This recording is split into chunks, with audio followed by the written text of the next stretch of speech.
This is a special presentation of Adam Interviews, Poverty in Rochester.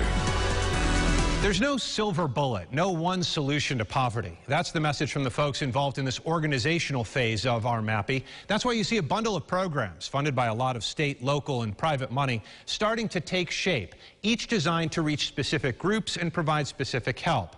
I talk about these efforts with Rochester's mayor and the man in charge of building several of these programs through Action for a Better Community. Do you find that so far they are helping to bring everybody together as a collective? Mayor, we'll start with you. I do think that we are bringing people together, and our MAPI is leading that initiative. I do think that we need to really be willing to do the hard and make the hard, tough decisions that are going to impact and help people on the back end. And so, for example, one of the initiatives that we looked at with our MAPI was the cost and the pay for home health care workers in our community, and where the working poor and what jobs that they're clearly in.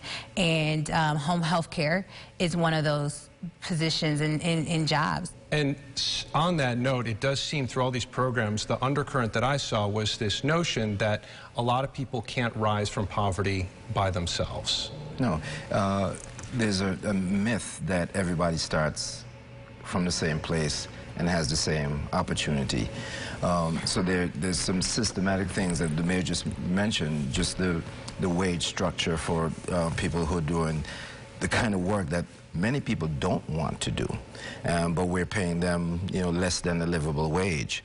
So it's the individual, certainly, but certainly, and there is systems that we have to attack that essentially place value on the type of work. And you might say it's the system that's the greatest challenge, but I am going to ask, when you create all these programs, you offer incentives to get trained in a certain field.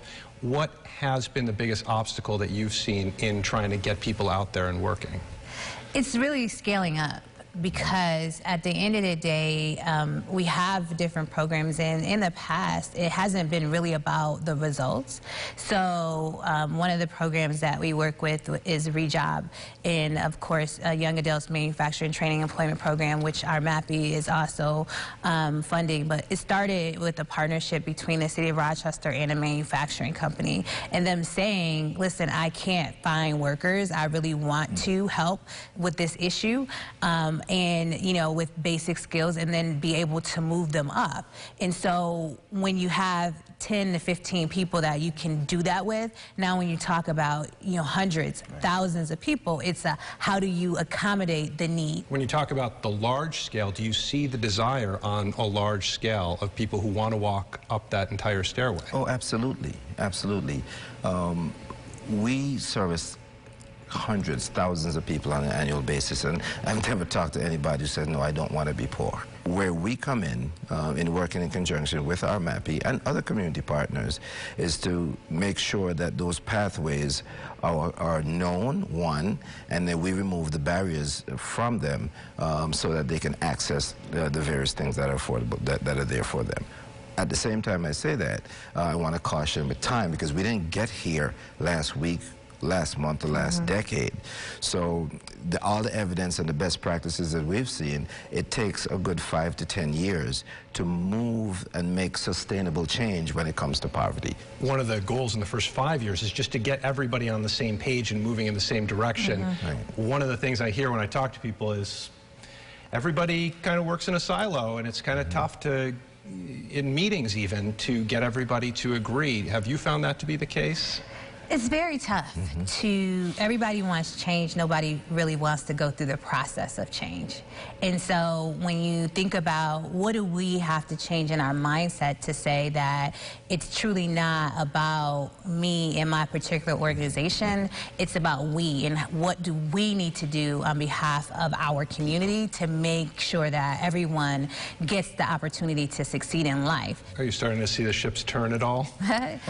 Yes. I'm very optimistic, and that's why I get up and go to work every day. There's no question that there's a large segment of our region's population that's indifferent. They close the shade, so to speak.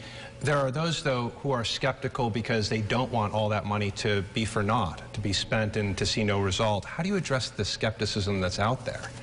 Well, I think that you address it by the results. Yeah. And what we realize is that if you can help one, if you can help one overcome, then you have just changed the dynamic of an entire family. And we want to do this. We will do it one person at a time, one family at a time, one house at a time, one neighborhood at a time. And that's the way you have the results and the systemic change. You know, talking about moving poverty around, there's the ideas out there, countywide, a metro government, or splitting, making one giant, or school districts on pies, so the city is divided up and there's mixture. Do you think it's possible to eliminate or reduce poverty at a significant level without moving poverty around like that, without mixing it out? When we talk about poverty in the design and in redlining and what that created, but when we talk to people that live in neighborhoods and live in communities, they don't want to live anywhere else.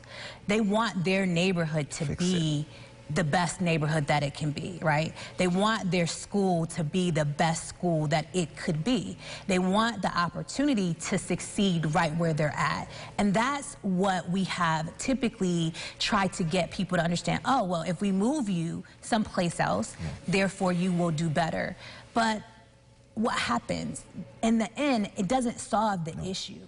Solving the issue truly means getting to the root causes of it and actually looking at repairing every neighborhood, lifting up every child, repairing every school, making sure that every parent that wants an opportunity to have a better and a successful life and job has the opportunity to do so.